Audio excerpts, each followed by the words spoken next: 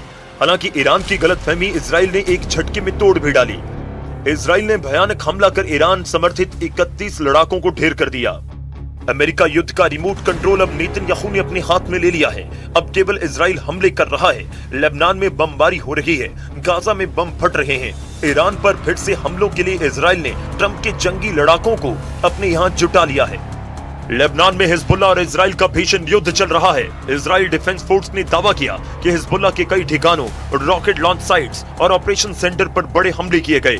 Israeli सेना के मुताबिक लड़ाकों को भी मार गिराया गया जो आईडीएफ सैनिकों पर हमले की साजिश कर रहे थे। आईडीएफ की टीमें लितानी नदी और येलो लाइन से आगे घुसकर हिजबुल्लाह के ठिकानों पर छापेमार कार्रवाई कर रही है। इजराइल का मानना है कि अगर हिजबुल्लाह को उत्तर की तरफ धकेला जाए तो सीमा के पास बसे इजरायली इलाकों पर खतरा कम होगा। हालांकि हिजबुल्लाह के विस्फोटक एफपीवी ड्रोन करीब 30 किलोमीटर दूर तक हमला कर सकते हैं। इजराइल से सामने आई तस्वीरें शोमेरा बॉर्डर की बताई जा रही हैं, जिसमें एक इजरायली सैनिक हिजबुल्लाह के एफपीवी ड्रोन से बचते हुए भाग रहा है। ड्रोन आईडीएफ जवान का पीछा कर रहा है और सैनिक बचने के लिए भागता नजर आता है। दक्षिणी लेबनान में हिजबुल्लाह ने एक बड़े हमले का दावा किया। ईरानी न्यूज एजेंसी IRNA के मुताबिक हिजबुल्लाह ने मंगलवार को इजरायली सेना के सैन्य वाहन को निशाना बनाया। ड्रोन और हमले में 4 इजरायली सैनिक मारे गए। हिजबुल्लाह के जबरदस्त पलटवार से भड़के नेतन्याहू ने लड़ाका ग्रुप को खत्म कर डालने का ऑर्डर दे दिया है।